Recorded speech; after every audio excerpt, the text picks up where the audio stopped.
Hey, Soul Surfers! Welcome back to Waves of Consciousness with My Spiritual Ocean.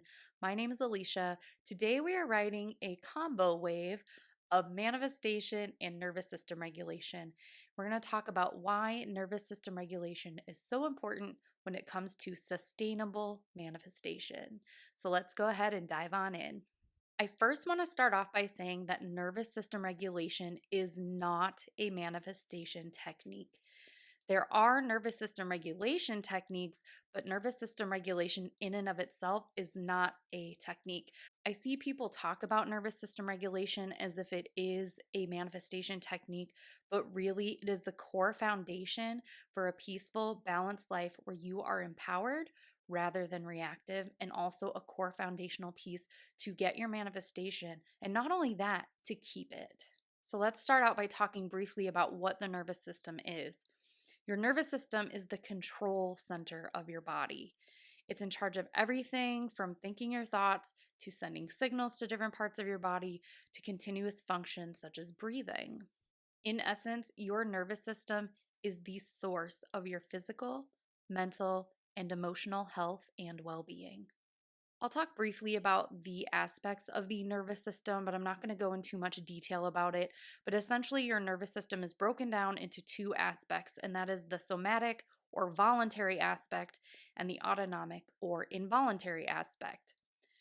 The autonomic aspect is what causes you to think, feel, and behave in ways that are unconscious patterns. And the autonomic aspect is then broken down into two other systems, and that's your sympathetic system, which is in charge of the fight or flight responses, and then your parasympathetic nervous system, which is in charge of the freeze and fawn responses, regulating your digestion, recovery, regeneration, and food digestion.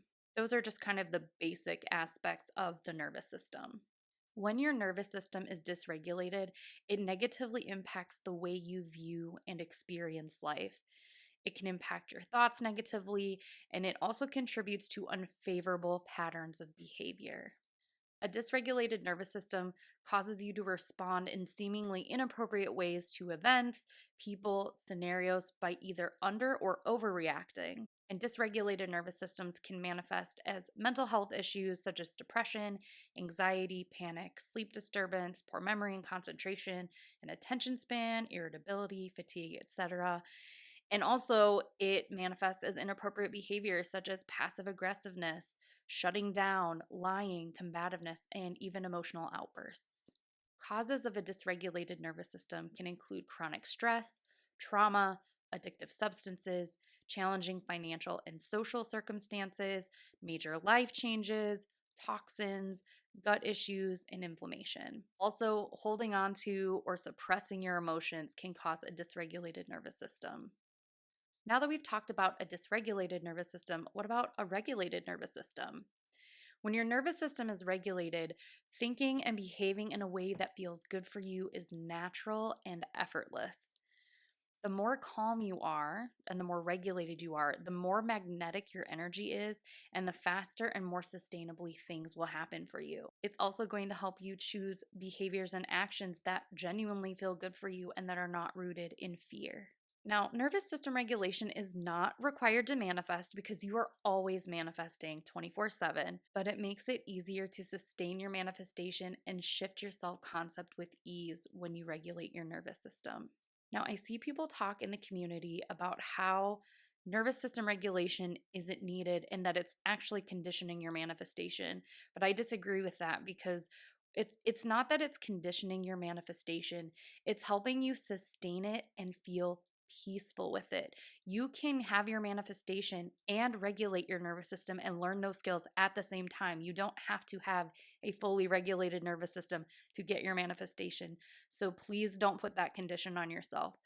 You can, again, have the things you want and also be learning the skills simultaneously. This and that can be true. But also, just because someone else didn't go through a nervous system regulation process doesn't mean that it won't benefit you.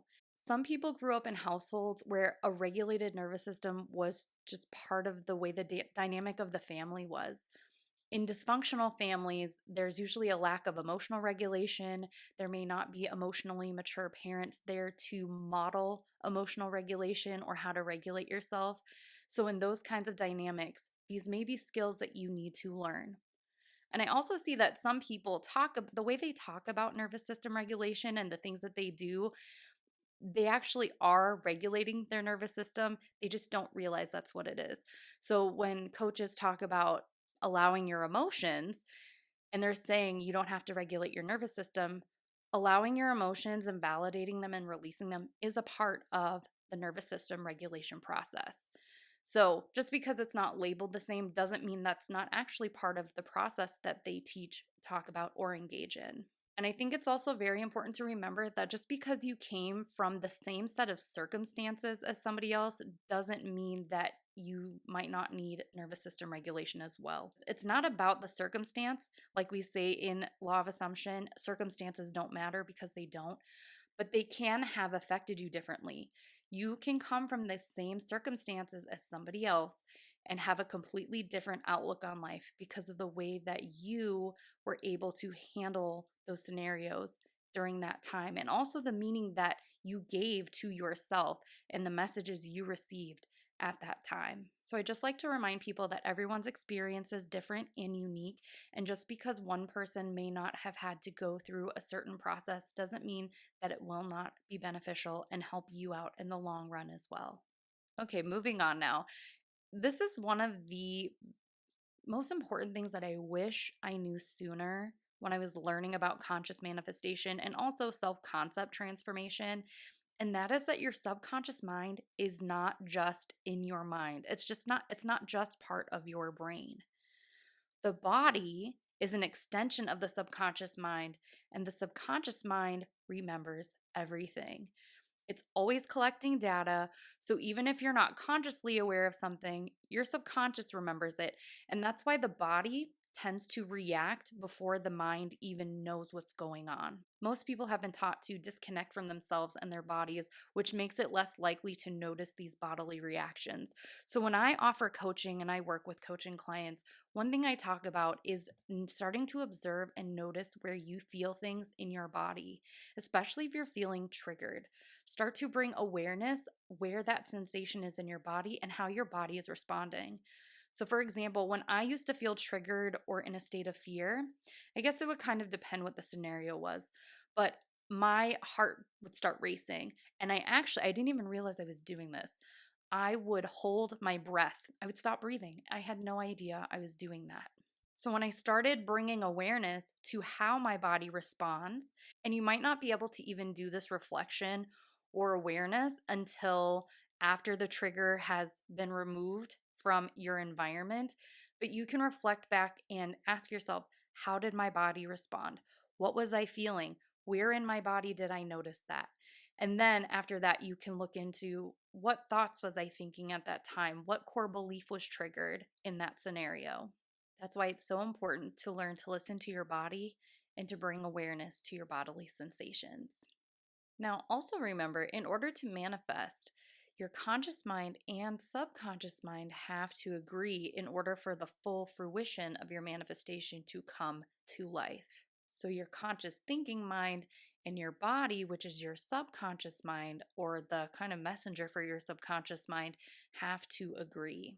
So, let's talk about why affirmations are not always effective for people or they feel really challenging at first. Typically, one of the first things that you hear when you start learning about conscious manifestation is that your thoughts create your reality.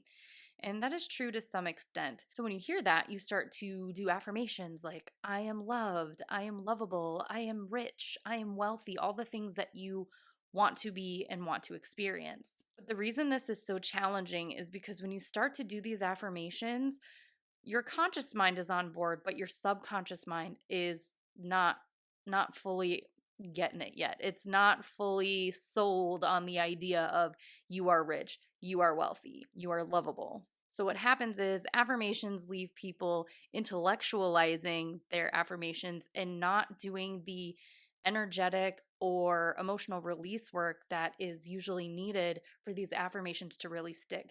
Basically, doing the part of the puzzle that helps the subconscious mind get on board with the conscious mind.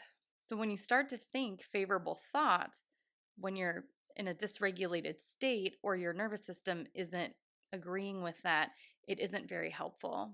An analogy for this is I want you to think of your favorable thoughts, the things that you choose to be, want to experience. Those are the seed. Okay, now in nature, seeds need certain types of soil and certain conditions in order for them to grow into fruition and to bear sustainable fruit. And not only sustainable fruit, but delicious, juicy, enjoyable fruit. When you try to plant the seeds of favorability into the soil of dysregulation or unfavorability, because that's really what dysregulation is, it is the subconscious believes that something threatening is true, that something unfavorable is true. That's where the dysregulation kind of comes in. So when you plant those favorable seeds in the soil of unfavorability, the seed isn't going to fruit, or it could, but it won't last, or it might come as a partial manifestation or a partial fruit. So you might see the fruit, but it's not fully ripe yet. And that's because the soil is not an appropriate environment for that seed. In other words, the seed is rejected by the environment. So you have to tend to the soil, you have to create favorable conditions in the soil. So when you think of your nervous system and your body as the soil, what's behind the unfavorability in the soil? That would be unprocessed emotional energy from past experiences that are trapped or stuck in your body. And these can cause chaos for your nervous system. And this, in turn, impacts your thoughts. And more importantly, it impacts your behavior as well. Behind every persistent negative thought or belief system is some sort of emotional driver. Now, remember, emotion just means energy in motion. Energy needs to keep moving. And what happens is when it comes to uncomfortable emotions like anger or shame or sadness, people don't always know how to process those, kind of like we were talking about earlier, how some people didn't grow up with the skills to regulate that, or there was such a negative association with those uncomfortable emotions that they learn to suppress them or avoid them or deal with them in ways that are not beneficial or helpful to the self.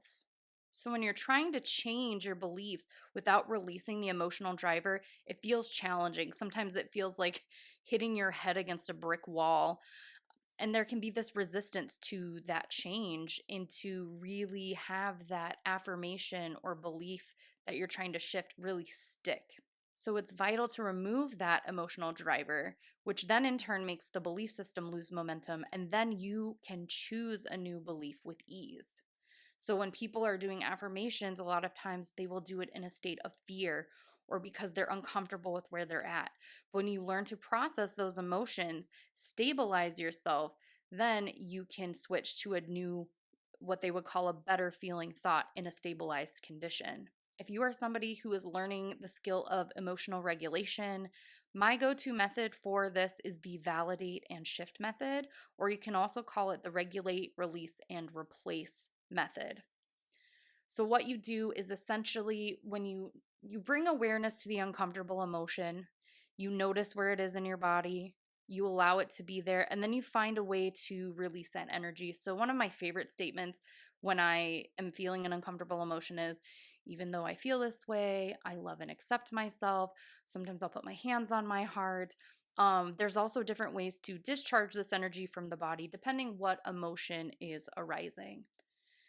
Once you've stabilized and come down into a calm and grounded, centered space, then you can shift to the new belief system that you want.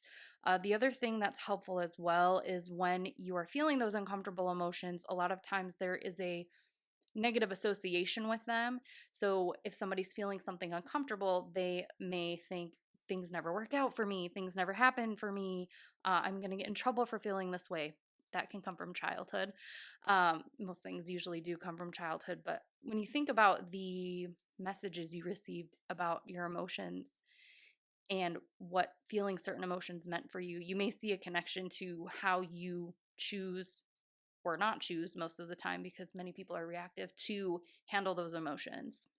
So the more you practice this, regulating yourself, validating yourself, allowing the emotion to be, instead of trying to change it or get out of it, but releasing it and discharging it from your system. That's the way to take the emotional driver out of the hot seat of your belief system so you can implant a new belief system into your more favorable, stable soil. And also, as you continue to practice this method, it will get easier and easier, and naturally, you'll just start to do it that way when your uncomfortable emotions come up. The benefits of nervous system regulation are so worth the quote unquote work that you put in to regulate your nervous system. Some of these benefits include life feeling easier and more peaceful and balanced. You sustain your manifestations more easily. You shift states more easily and naturally. And you also have appropriate responses to your circumstances, scenarios, and situations. So essentially, you're in control of yourself. You're in a state of choosing rather than a state of reacting. I mentioned earlier that there are different techniques you can do for nervous system regulation. As with anything, it's important to choose something that feels good and works for you. There's all different techniques that you can do, so pick what works best. You can try different things and see what you like the best. I'm going to talk about some of the most popular nervous system regulation techniques and some of my favorites. The first one is EFT tapping. This is the emotional freedom technique where you tap on different meridian points on your body while saying affirmations. And what this does is it releases any emotional charge connected with that statement. And I personally, as an EFT practitioner, I tap on negative statements as well, especially at first, because it eliminates the resistance that is housed in that. And you can also tap on positive affirmations because, believe it or not, you probably have resistance to your positive affirmations, especially at first. The next one you can do is hip opening exercises. You can look these up on YouTube. Some of my favorite hip opening positions are pigeon pose. I like supine twist, seated butterfly, but there's so many different ones. So look those up online. There are great YouTube channels that you can find that will guide you through those exercises. And you can always modify them as well. There's also energy healing. I think energy healing is really wonderful. Emotion Code and Body Code are two services that I offer that are very beneficial. These actually go directly to your subconscious mind and identify what the emotional drivers are or what the root cause behind your belief systems can be or are. And not only belief systems, but any physical conditions that you're experiencing, unwanted behavior patterns, things of that nature. If you'd like to learn more about the Emotion Code and Body Code, you can go to myspiritualocean.com, and there is a section there that says about Emotion Code and Body Code. Click on that and it will give you all the information, and you can also book a one-on-one session. Another popular nervous system regulation technique is Reiki. Reiki is super relaxing. If you haven't tried it, give it a shot. There's a lot of great resources for Reiki on YouTube as well. Shout out to my friend Sam at Level Up Healing. She is a great Reiki person. So if you are looking for someone to do Reiki with one-on-one, you can check her out. And another very popular nervous system regulation technique that's actually not really my personal favorite, but I do it here and there, is breath work. There's all different techniques within breathwork itself. So if you're interested in learning about breathwork, you can look up different techniques for that as well. And lastly, a really great way to connect with yourself is to just take a little bit of time, even if it's just right away in the morning or right before bed, just time for yourself to really connect with yourself and check in with yourself, see how you're feeling. If you are embarking on the journey of nervous system regulation, I just have a few tips for you, and that is number one, to be gentle with yourself. This is a process. It can take time. It doesn't have to take a long time, but it does take time to go from a dominantly dysregulated nervous system to a regulated nervous system. Also, don't pressure yourself. Be so kind. The whole point of nervous system regulation is to create safety within yourself. And when you pressure yourself, that is not a safe space. When you foster this safety within yourself, it will start to ripple out into your relationships as well. And you will start to choose relationships and circumstances and situations that feel safe and that feel comfortable. And you will stop tolerating dysfunctional behavior and chaotic behavior, and mostly stop tolerating stuff that you don't deserve. It makes it easier to choose connections that feel loving, feel safe, and also create a life where you thrive instead of just survive. So, my great takeaway from all of this is even though nervous system regulation is not required to manifest since you're manifesting 24/7 already, it is something I highly recommend, and it's a great investment in yourself and your overall health and well being. And it makes life feel so much easier and more fun. That's all the time we have for today. Thanks for joining me. I will catch you all on the next wave.